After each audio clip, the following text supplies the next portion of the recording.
2. Hi there. Today I'm taking a look at a California wine that's interested me for a while. This is a wine from Orin Swift called Abstract. Take a good look at the label there.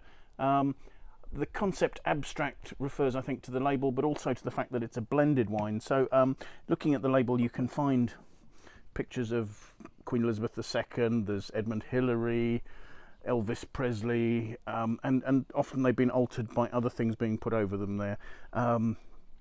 Life magazine's been turned into Live there on the thing.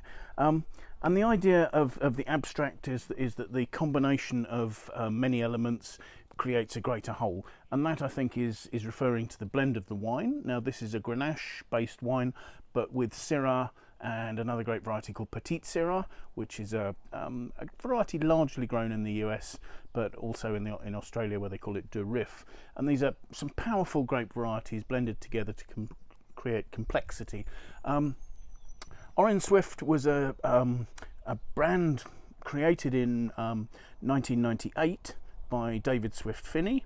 Often I talk about the heritage of a wine. Well, the nod to heritage that Phinney gave this is that Orin is his father's middle name and Swift was his mother's maiden name.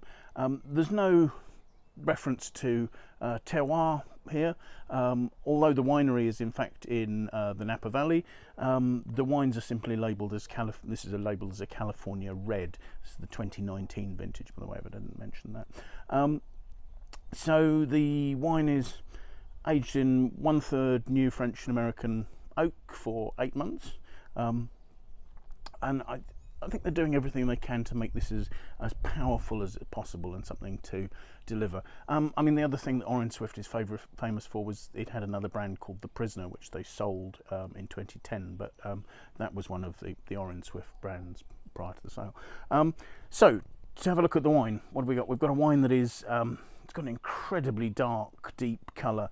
It sort of almost seems to stain the glass. Certainly, as I swirl it, there are quite noticeable legs there. I think that relates to the high alcohol, but also to plenty of extract in there. There's a sort of a purpleness at the rim there, but it's completely opaque. I can't see through it. Smelling it, you have powerful aromas of juicy fruit, but they're sort of dark red to black fruits. You're starting off with, I suppose, dark cherry, sort of dark black cherry, you know, slightly powerful, slightly overripe almost, but also notes of boysenberry, loganberry, bramble. There's a sort of a slightly wild element to it. There are hints of cinnamon spice behind, but mostly it's the fruit right to the fore there, giving this sort of powerful nose. Tasting it.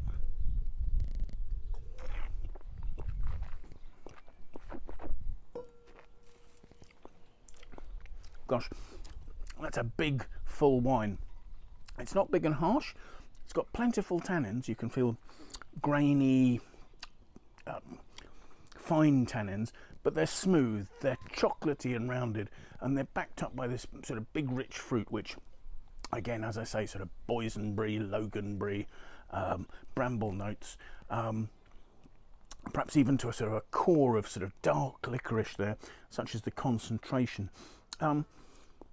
The acidity doesn't seem sharp or particularly high, but actually there's a freshness there, so there must be pretty good acidity. The flavours are relatively long, but there's a rich roundness, and that roundness is really accentuated by quite a warm, spirity note coming from the alcohol. Looking at the label, this says it's 16.1% alcohol, so that's almost a sort of a port-style wine. So I think it would be quite difficult to drink a lot of this.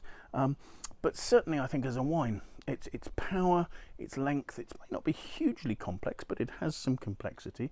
It's a wine that certainly delivers in the glass. So for a wine that is a brand that's sold at about $30 in $30 US, that is, I think, delivering sort of bang for buck, very definitely. So yes, Orin Swift Abstract, everybody. Thank you very much for watching.